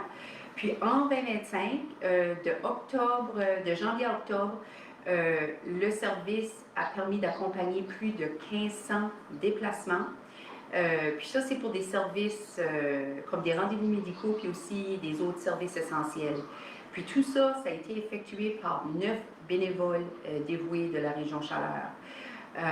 Puis ce service-là, il représente un pilier important de l'engagement envers l'inclusion et l'accessibilité. J'aimerais aussi mentionner que vers la fin de l'année, je ne sais pas si vous avez remarqué, lorsqu'on révisait les états financiers tout à l'heure, il y avait un léger déficit en développement communautaire. C'est en partie probablement attribuable au coût que ça nous coûtait pour gérer le service à l'interne. Donc, vers la fin de l'année, en novembre, on a pris la décision de sous-traiter ce service-là à travers d'un organisme à but non lucratif qui s'appelle Transport urbain, Urban Rural Ride. C'est un organisme provincial. Et puis, il y a plusieurs CSR qui adhéraient déjà à ce service-là. Donc, c'est eux qui gèrent tous les services de dispatch. Ça nous permet d'économiser sur un employé. Et puis, le seul coût qu'on a, finalement, on paye le service directement à Urban Rural Ride à un coût moins élevé. Et puis, cependant, Urban Rural Ride travaille toujours en étroite collaboration avec nos bénévoles locaux. Je vais juste mentionner ça. Donc, le coût de l'initiative du financement est de 81 100 $. Je voulais juste ajouter que Transport urbain rural, il travaille avec 8 des 12 régions de la province déjà. Alors, c'était pas une idée originale de la CSR Chaleur. Ils sont sont en place à travers de la province.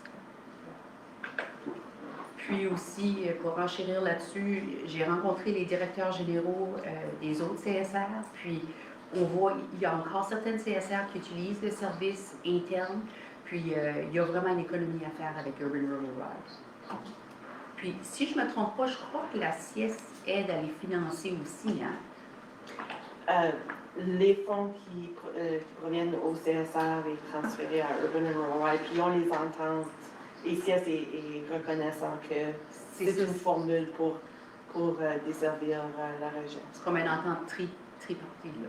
Oui. Mm-hmm. Ensuite, le transport en commun, que vous connaissez très bien.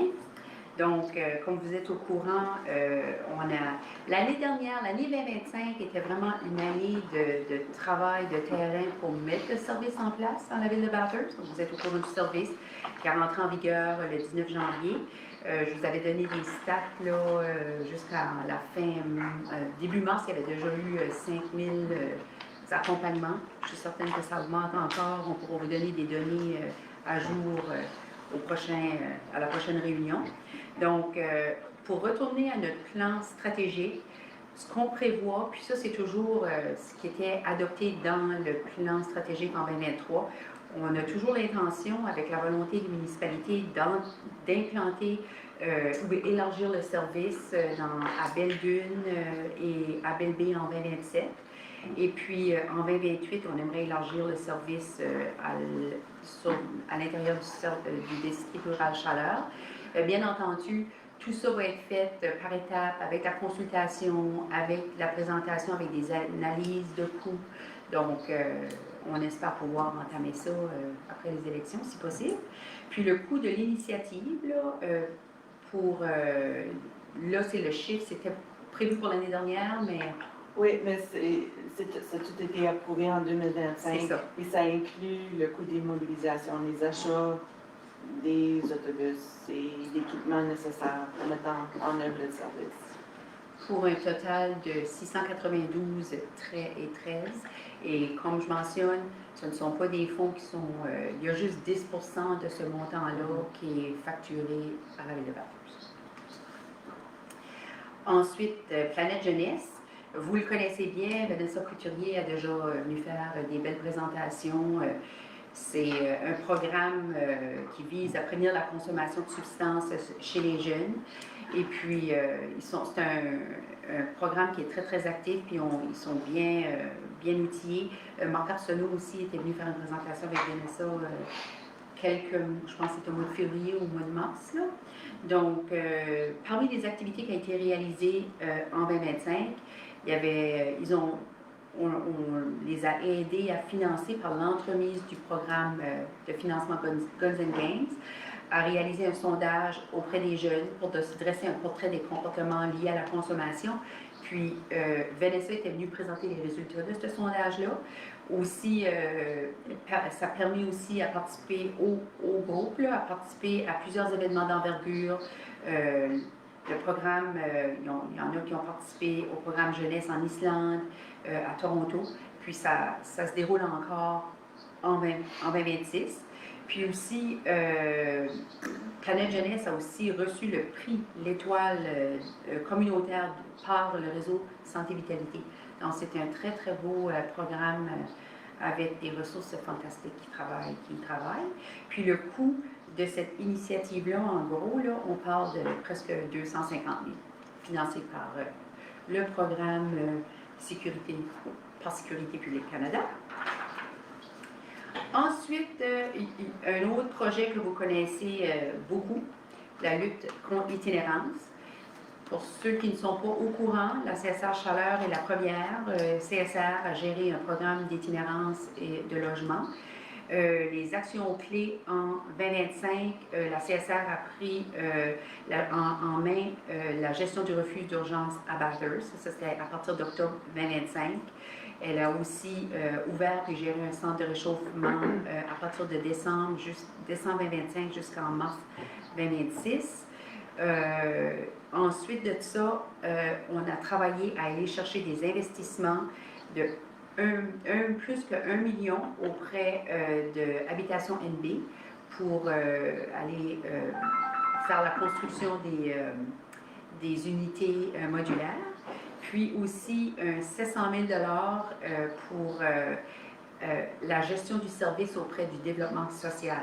Donc, on a été chercher ces fonds-là en 2025, mais là, vous voyez les résultats en 2026 avec ces argents-là, avec le lancement du Havre de l'Espoir, avec les 40 unités qui incluent, on a 38 unités d'urgence, 10 unités de transition, puis les coûts rattachés à la gestion de ce service-là.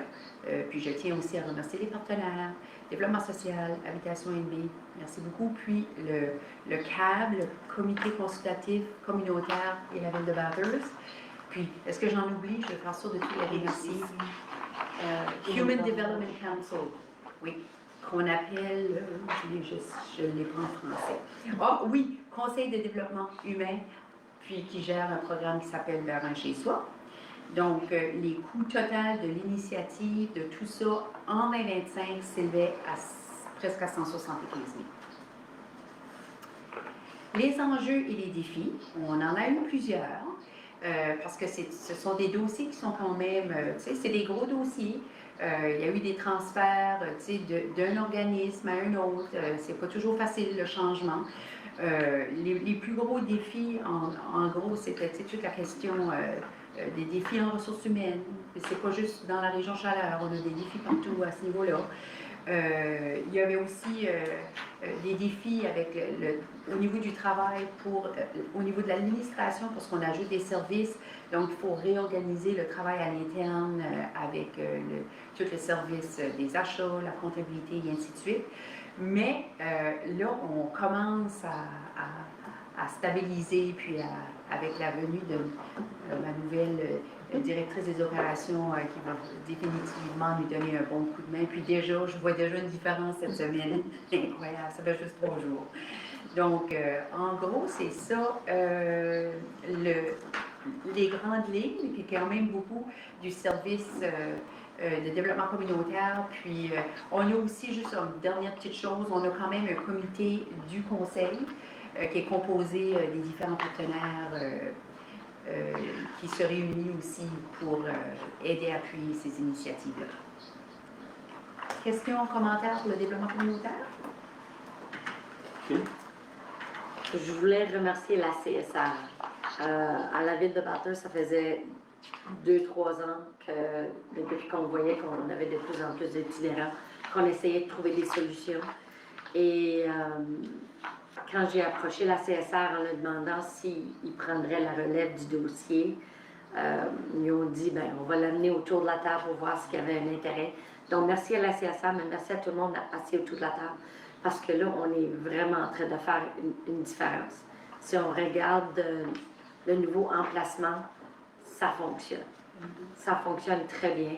Donc, merci d'avoir accepté. Ça nous fait un grand plaisir, ça fait partie de notre mandat. Donc, on accepte avec un grand plaisir.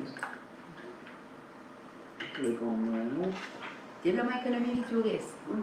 Puis, last but not least. The best for the last. Best for last. Je me permets de me présenter pour ceux qui ne me connaissent pas. C'est Shirley De Silva, je suis directrice du développement économique et touristique. Donc, vous voyez sur la diapositive, il y a notre logo Imagine Chaleur.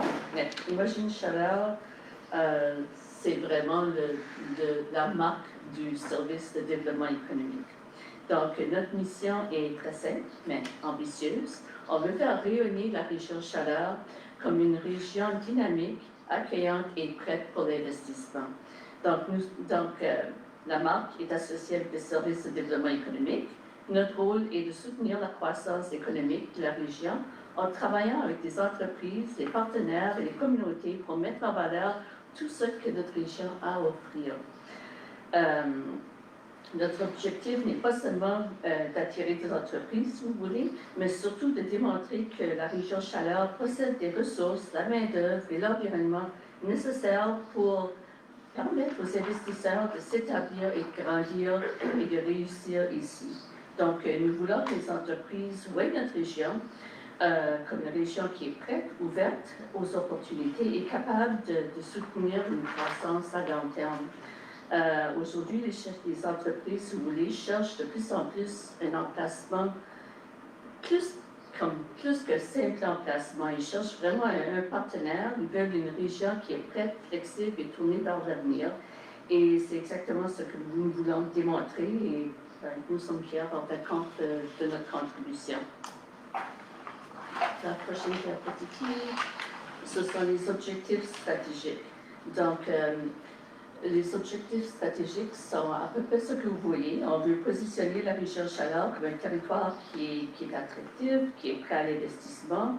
On veut assurer la disponibilité des données économiques qui sont nécessaires pour n'importe quel investisseur de vouloir considérer notre région. On veut contribuer activement à l'attraction et la rétention de la main-d'œuvre et on veut favoriser l'accueil et l'intégration des nouveaux arrivants pour répondre aux besoins du marché. Donc, en fin de compte, le développement économique, ce n'est pas une chose, c'est plusieurs différentes choses combinées ensemble. Perspective. Donc, donc, il y a quelques initiatives que nous allons focuser un peu dessus sur ces diapositives, mais il y en a beaucoup plus, mais on donne un highlight dessus. Donc, les séries perspectives, ce sont des forums organisés en collaboration avec nos partenaires locaux pour aider les entreprises de la région à mieux naviguer les changements et les défis du marché. Parce qu'on sait que le marché, qu'il y a énormément de changements qui sont en place au niveau de modernité, technologie, etc. Et possiblement, toutes nos entreprises ne sont pas au même niveau. Donc, on offre une opportunité à travers un forum de fournir des informations qui peuvent être utiles pour les aider à augmenter leur niveau de préparation, si vous voulez. Donc, par exemple, on a organisé un déjeuner causerie sur le transfert d'entreprise. Cet événement a réuni des entrepreneurs qui veulent vendre leur business, si vous voulez, et d'autres qui veulent possiblement acheter. Donc, l'initiative va continuer à être un de nos focus dans les années à venir parce que le reprenariat est vraiment un problème qui va affecter presque tout le monde éventuellement. À ce niveau ici, il y a énormément de gens qui pensent à prendre la retraite, qui sont des petites entreprises. Donc, s'ils décident de tout simplement fermer leur entreprise, les chances qu'on trouve quelqu'un par après sont très minimes. Donc, la meilleure chose, c'est d'essayer de trouver des gens qui veulent reprendre ces entreprises et continuer de les opérer dans notre région. Donc, on sait là, juste par les statistiques qu'on a, qu'une entreprise qui est reprise a un taux de survie de 80% après 5 ans, étant donné que possiblement un entrepreneur qui commence à zéro a seulement un taux de survie de 57% après 7 ans. Donc, c'est certain qu'on peut voir qu'il y a de la valeur à mettre des efforts de ce côté-là, parce que ça garantit la survie de l'entreprise. Donc, à travers des séries de perspectives, notre objectif est de créer des occasions de discussion, de partage, de collaboration et d'aider nos entreprises locales à se préparer pour l'avenir.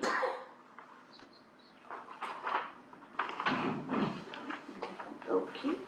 Dans notre rôle de soutien aux nouveaux arrivants, nous avons organisé un événement mettant en valeur la contribution des nouveaux arrivants dans le secteur de la santé. Donc, c'est celui que vous voyez à l'image. L'artiste et conférencier Corneille, qui est au centre, a livré un témoignage inspirant sur l'identité, la résilience et l'inclusion en travers de son propre partage de son parcours d'immigrant. Ça a été très bien reçu.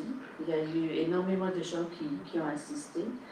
Donc, je pense que ça a été un bon succès. Le docteur Desrosiers a aussi souligné le rôle essentiel des nouveaux arrivants dans le secteur de la santé. Elle est située à gauche. Et Rufina, qui est à droite, nous a partagé les défis en ressources humaines du point de vue d'un employé qui est un nouvel arrivant.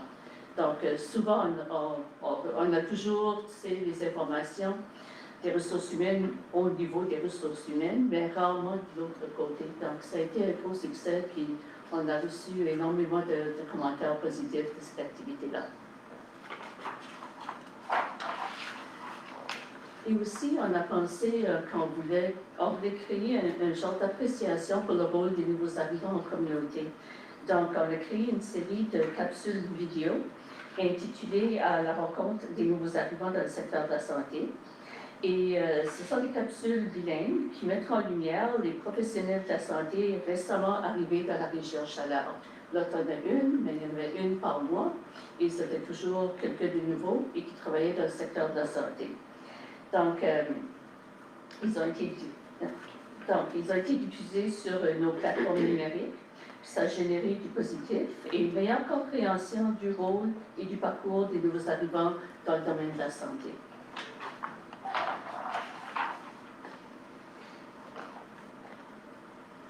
Donc, au cours de la dernière année, en collaboration avec notre comité, le forum, non très compliqué, le forum du partenariat du travail, nous avons amorcé la mise en œuvre d'un plan stratégique triennal. Donc, un plan stratégique qui est vraiment du développement et de la croissance de la main-d'œuvre.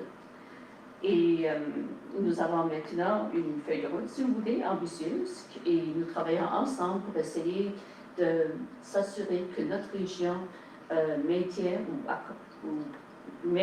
ou s'aligne de façon collaboratrice entre les postes qui sont nécessaires et ceux qu'on veut accomplir. Donc, on essaye, collaborativement, on essaye de pouvoir résoudre les problèmes. Sur la prochaine, là, vous pouvez voir, j'enlève mes lunettes. Là, vous voyez les membres du Forum du partenariat du marché du travail. Donc, il y en a de toutes les agences possibles. On a des réunions 4 fois par année et des fois plus que ça.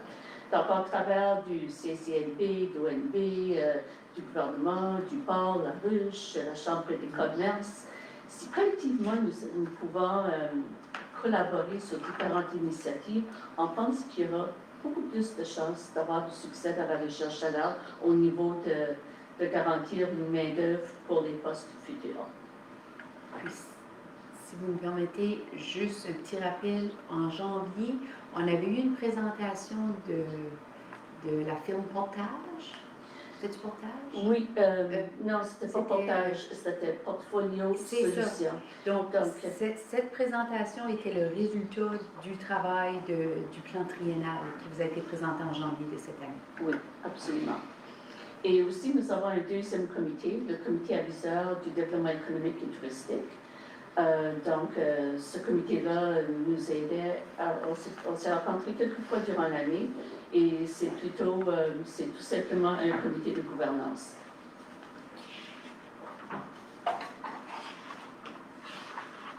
Alors, j'avance. Dans les faits saillants,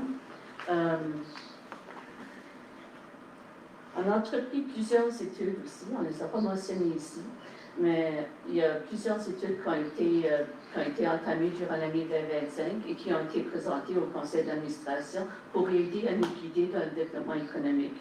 Et puis au niveau de notre subvention avec Travail NB, il y a des indicateurs de performance qui sont établis au début de l'année avec Travail NB. Donc, on est fiers de dire qu'on a accompli 100% des indicateurs de performance. Et puis, le déploiement complet du plan d'action en travers du forum du partenariat du marché du travail, ça nous permet d'assurer une gestion structurée et l'atteinte des objectifs. Donc, vraiment, on a une feuille de route et collaborativement avec tous les autres mondes, on avance sur la feuille de route. Et ça, c'est dans le domaine de la croissance à main-d'œuvre. Les enjeux et les défis. Les enjeux et les défis de notre communauté sont à peu près les mêmes qu'il y a partout au Nouveau-Brunswick. Il y a l'adoption technologique qui n'est pas là où elle devrait être.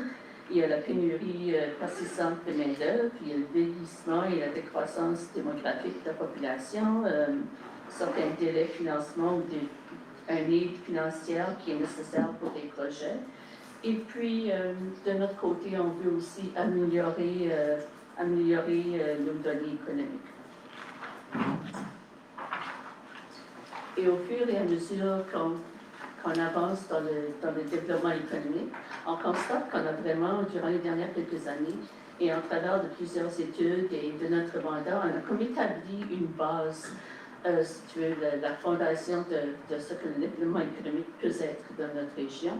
Et maintenant qu'on est rendu à ce stage ici, je pense que ça va être beaucoup plus facile d'avancer de façon plus rapide.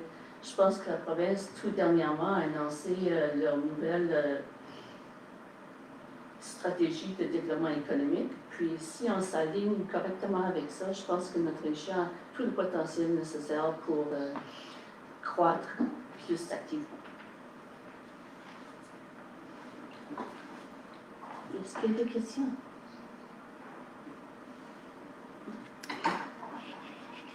Tourisme.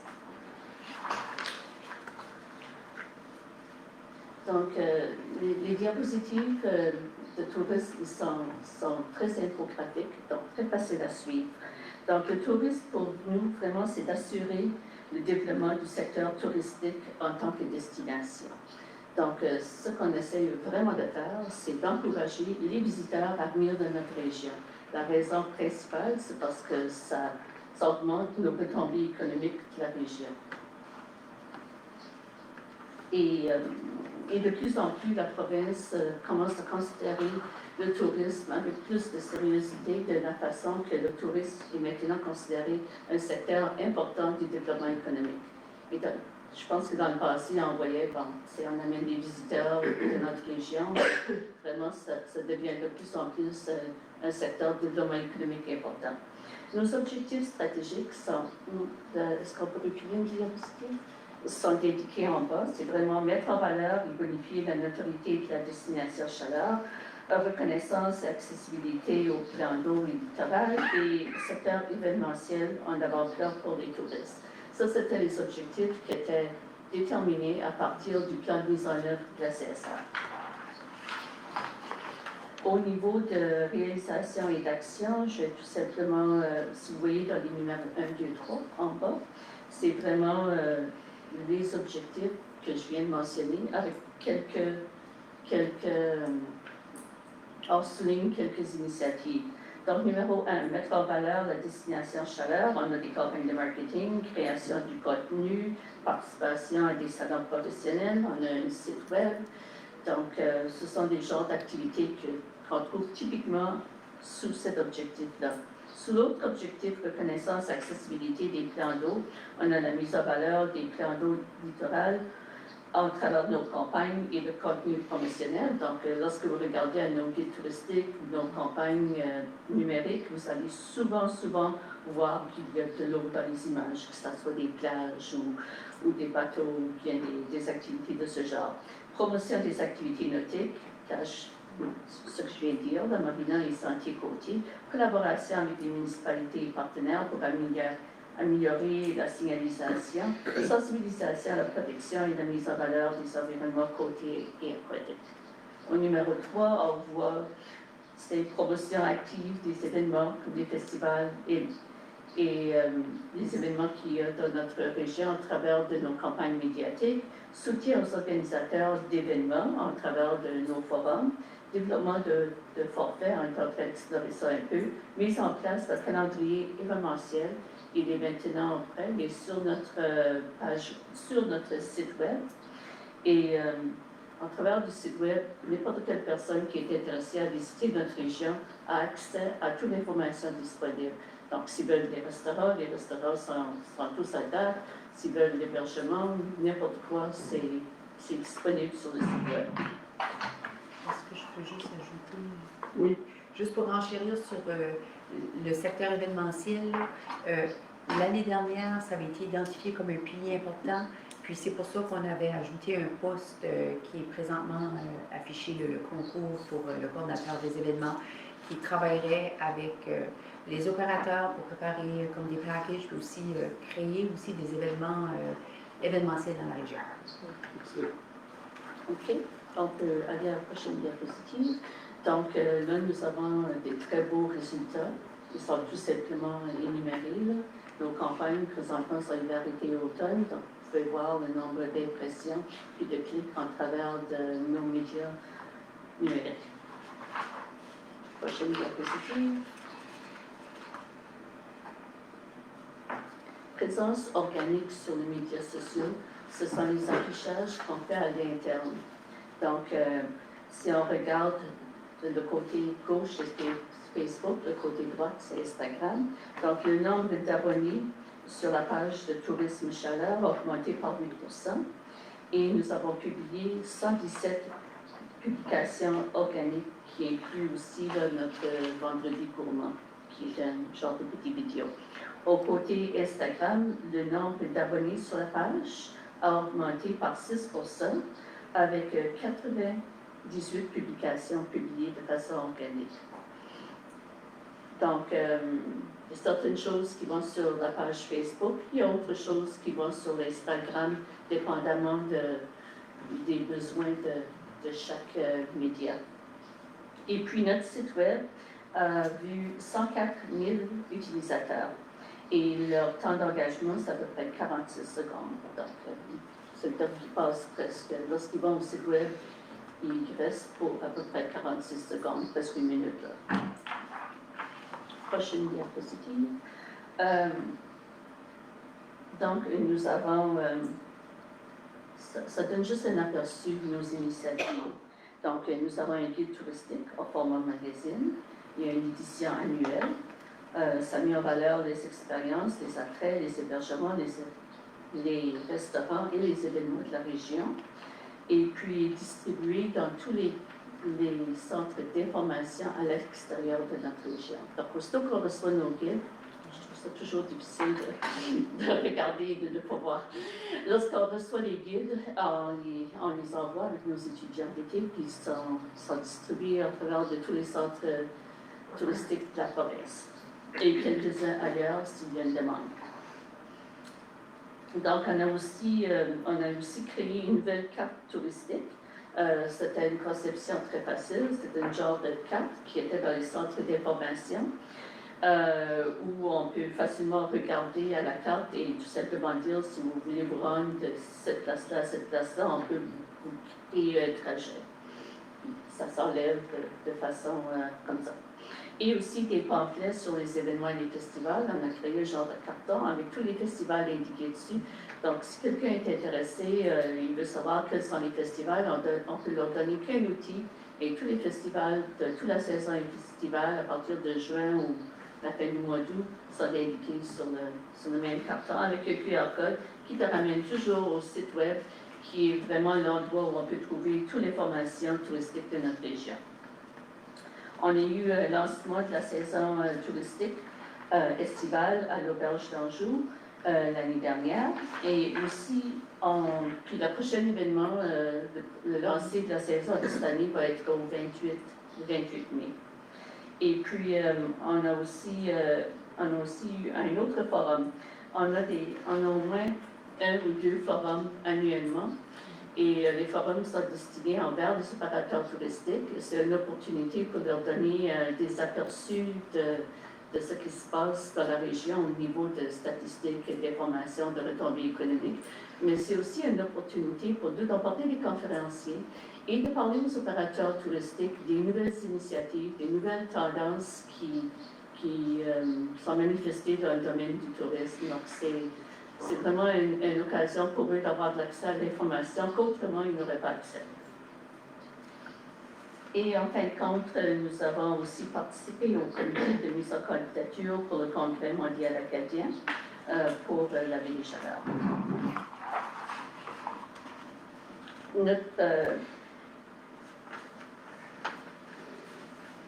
Cette diapositive parle de vraiment notre participation à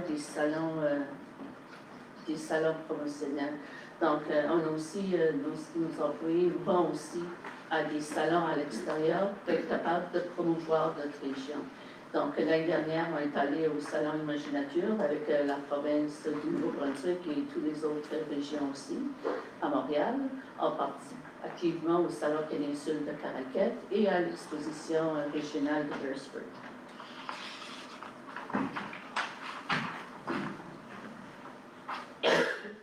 Et d'après les données qu'on a obtenues de Tourisme NB, nos visiteurs ont dépensé plus que 75 millions de dollars dans la région Chaleur, qui est une augmentation de 6,3% par rapport à 2024. Et le nombre de nuitées, je n'ai pas de comparaison, mais le nombre de nuitées a atteint de 600 000. Donc, c'est un résultat très positif pour notre région. Donc, c'est à peu près tout pour cette diapositive-là. Au niveau des défis et des enjeux, c'est à peu près la même chose pour toutes les régions. Il y a des ressources limitées, développement et renouvellement de l'offre touristique.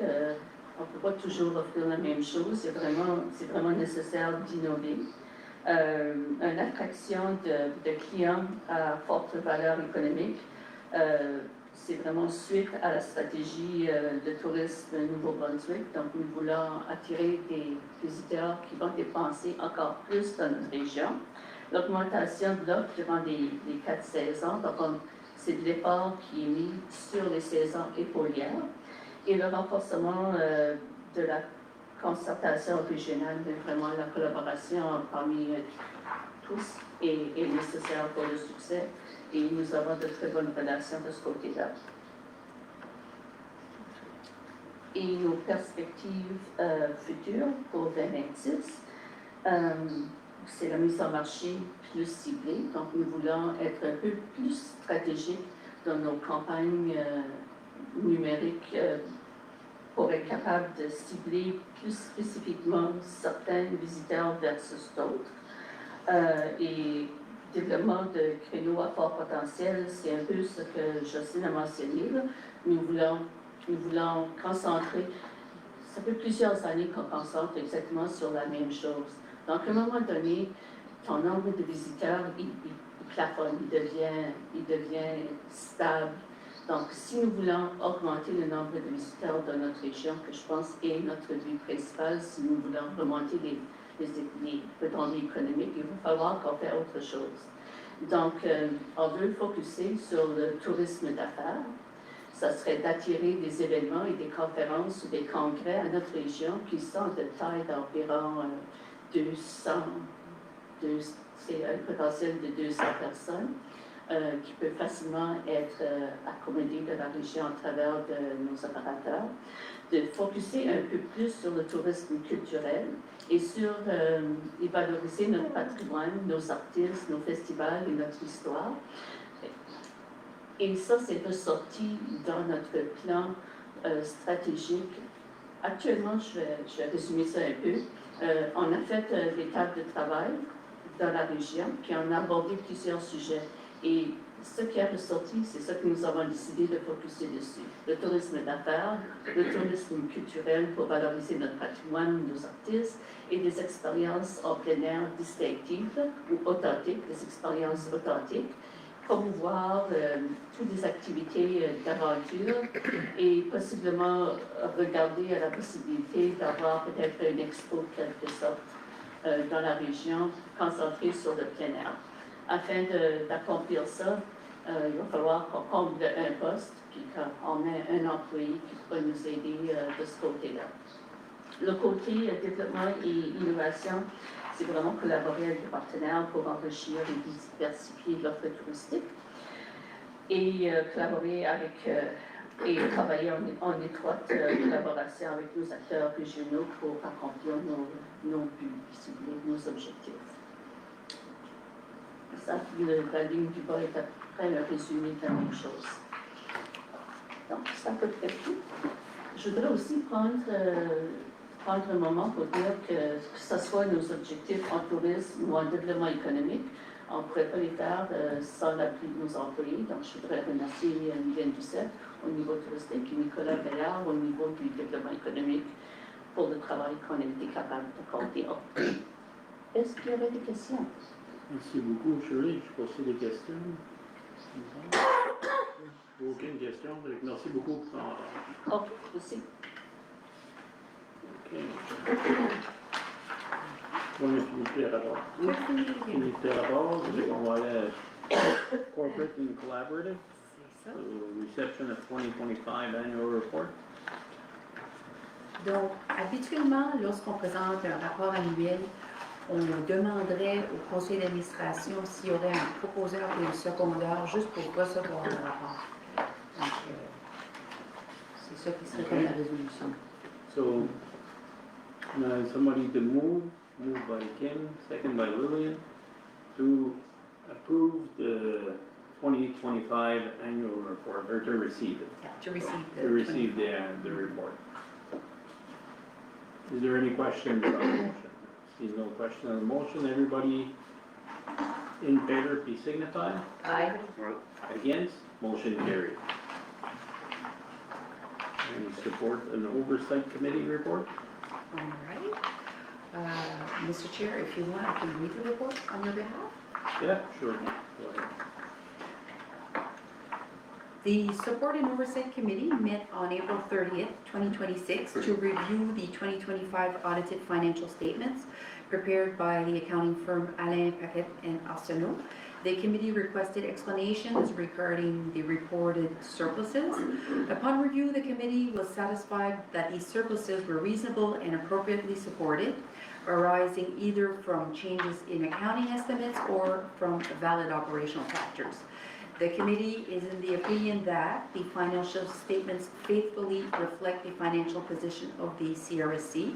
No significant issues were raised that would require any modification of the presented financial statements, and the finances of the CRSC have been managed in compliance with the Regional Service Delivery Act and in accordance to the standards of the Public Sector Accounting Board.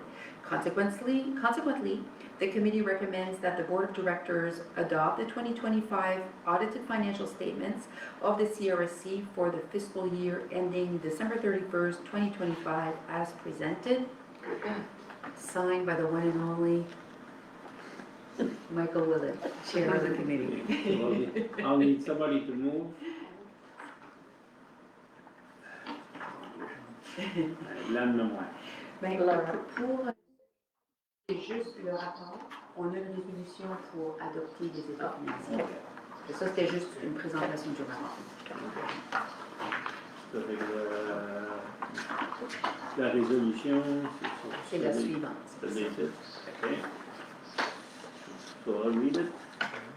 That the board of directors hereby adopt the audited financial statements of the commission for the year ended December 31st, 2025, as presented, having reviewed the statements, considered the report of the independent auditor, and received the recommendation of the support of the oversight committee. So, Can I ask a question before we go too far ahead of where I wanted to ask? The financial statements faithfully reflect, wouldn't it be accurately reflect? Ah, you would know more than me. I'm looking at it and I'm thinking, Yeah. Accurately. I think the wording should be accurately reflect. Absolutely, no problem, we'll make the modification. Sorry about that. No, that's good, thank you. Any feedback that we can receive, the better it is. okay, so I'll need somebody to move for the motion. Right, Lily. And second by, Lily. Yes, yeah, yeah, Lillian. Yeah. I'm so happy it's not just me when I do it at City Hall. is there any questions on the motion? Seeing no questions on the motion, all those in favor, please signify. Aye. All those against, motion carried. I guess I can have a perfect day. Better than I would do. Okay, next one, we're going to solid waste management. Do you want to read? Daniel, will you- Alors, c'est ça, la résolution pour octroyer le contrat de travaux d'infrastructure 2026 est la suivante. Attendu que les travaux d'infrastructure 2026 ont été présentés au comité technique et de surveillance le 17 mars et le 4 mai 2026 et que les membres du comité appuient ces travaux. Attendu que le conseil d'administration de la CSR Chaleur a adopté le budget d'immobilisation 2026 qui comprend les travaux infrastructure. Attendu que la soumission recommandée par le consultant répond à toutes les exigences requises dans le document d'appel d'offres. Attendu que le coût prévu des travaux d'infrastructure se retrouve à l'intérieur des montants prévus au budget 2026. Proposé, appuyé, que la Commission de services de région de Chaleur octroie le contrat d'infrastructure au plus bas soumissionnaire Kenny's Trucking Limited pour la somme de 3 158 998 $ et 25 cents taxes inclus. Et je peux avoir quelqu'un pour appuyer. Puis par Kim, secondé par Laura. Tout le monde en faveur. Y a-t-il une question? Oh. Y a-t-il des questions sur la motion? Voyant aucune question sur la motion, tout le monde en faveur? Bien signé par oui? Oui, aye. Tout le monde contre? Motion acceptée. Okay, do we have any unfinished business? No, we don't. Any new business? No new business, Are we going in camera? we are not. Well, before we adjourn, I'd like to thank everybody for the year that went by. The elections are next week, and maybe there will be a change around the table. Hopefully, there will be more people around the table. So thank you, everybody, for all the work that you've done, and thank you very much for all the employees of the Chaleur Regional Service Commission. You've done an excellent job all year round. It's been a pleasure to work with all of you, so thank you. So on that note, move to adjourn. Meeting adjourned. Thank you very much, everybody.